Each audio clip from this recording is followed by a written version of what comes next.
He slapped my wife. On my own porch, while wearing a fake HOA uniform. And when I stepped outside and saw her holding her face, shaking, confused, terrified, something in me just switched off. There are moments in life where you don't think, don't reason, don't calculate. You just know. And at that moment, I knew one thing with absolute certainty. This man had no idea what he'd just started. My name is Marcus. My wife is Talia. We moved into Willow Bend 7 months ago. It was supposed to be peaceful, quiet, a place to start fresh. But almost immediately we realized this neighborhood came with rules. Not normal rules. Ridiculous rules. Grass measured with rulers. Sidewalks inspected like crime scenes. Welcome mats too distracting. Mailboxes too reflective. Driveway chalk drawings, visual pollution. I thought it was annoying. Talia thought it was funny. Neither of us thought it was dangerous. That changed the day he arrived. He showed up at our door wearing a vest that said, HOA Compliance Enforcement. But the moment I saw him, something felt wrong. Too much confidence. Too much attitude. Not enough legitimacy. No buy. No HOA ID. No paperwork.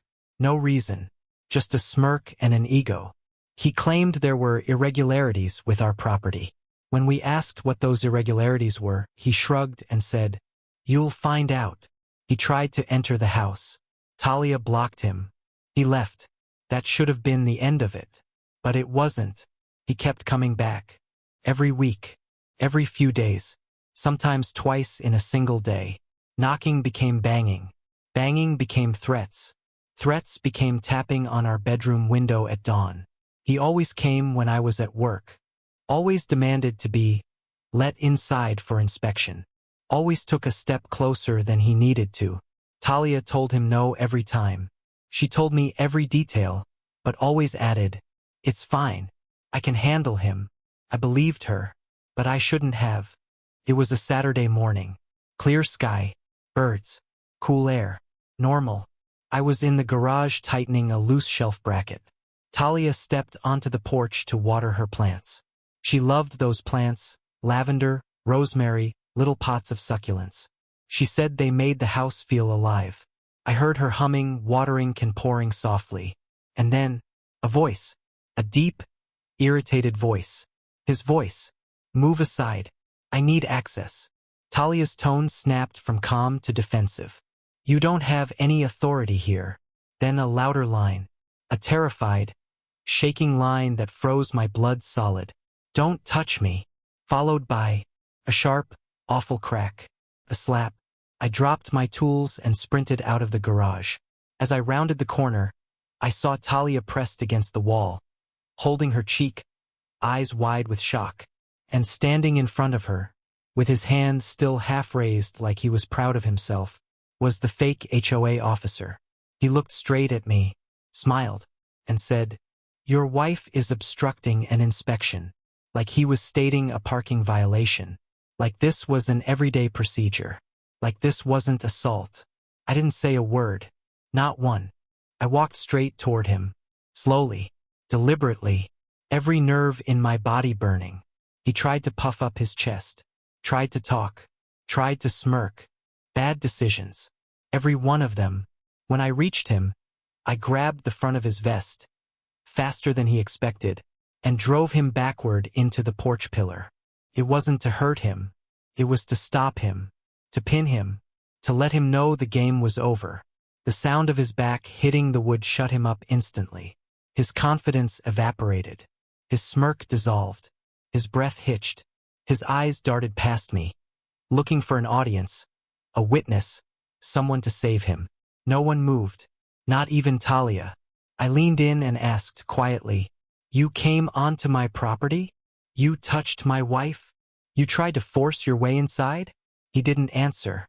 He just sputtered, panicked, trying to wriggle free. He failed. I held him there, firm but controlled, because I needed him to understand one thing. A costume doesn't make you powerful. A vest doesn't make you untouchable. And intimidation ends the moment someone stops being intimidated.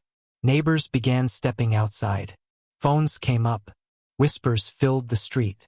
And then, like a bad sitcom entrance, 3 HOA board members came running full speed down the sidewalk. Marcus, stop. He's one of ours. He's authorized to harass my wife, to hit her, to try to enter our home. Not anymore. Sirens. Fast. Loud. Sharp. Police cruisers pulled into the street. The HOA board panicked immediately. They started shouting before the officers even stepped out. He attacked our officer. He's unstable. He needs to be arrested. Their voices overlapped like a rehearsed chorus. They pointed at me as if their lives depended on it. I didn't argue, didn't defend myself, didn't raise my voice. I simply said, "Officers, come inside. There's something you should see." They followed me and Talia into the living room. I opened the Ring camera app. Hit play. There it was, clear as daylight. The fake officer approaching Talia. The aggressive posture. The shouting. The shove. The slap. The attempt to push past her into the doorway. Then Talia standing her ground, terrified but firm. The officers watched the footage in silence. One of them let out a low whistle.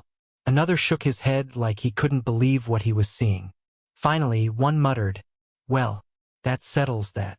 We all stepped back outside. The mood had shifted completely. The officers walked straight past me and over to the fake officer, who was now sitting on the porch, breathing fast, sweating through his vest. They flipped the vest inside out. No ID. No badge holder. No certification packets. No record of this uniform in HOA files. No permit to enforce anything. Finally, the officer sighed and said, "This is cosplay." The crowd gasped. Neighbors whispered. Phones zoomed in. The HOA board looked like they just watched their ship sink in slow motion. And then, the fake officer cracked. "They hired me," he blurted. "They told me to scare people, to pressure them into paying fines. The president forged the documents." Every board member went pale. Police turned to them. "You 3, step forward." Silence hung thick in the air. Everyone involved, the lead officer said, "Stand up. You're all coming with us." Panic erupted. The HOA president screamed. Another board member tried to slip between 2 cars. Neighbors, who'd suffered under them for years, blocked their escape without a word. For the first time since moving into Willow Bend, the community stood together. Justice wasn't just happening. It was unfolding right in front of us. The aftermath was faster than anyone expected. Within a week, the HOA board was removed. Emergency elections were held. Investigations were launched. Fines were overturned. Scare tactics were exposed. Dozens of homeowners filed complaints. The HOA president faced multiple charges. The fake officer, assault, impersonation, attempted unlawful entry, harassment. He won't be stepping foot in this neighborhood or any neighborhood for a long time. People who'd never even said hello to us before came knocking on our door. Not to complain, not to threaten, but to thank us. Talia cried when one elderly neighbor hugged her and said, "You saved all of us." One night, days after everything settled, I noticed her touch her cheek, the same spot he had struck.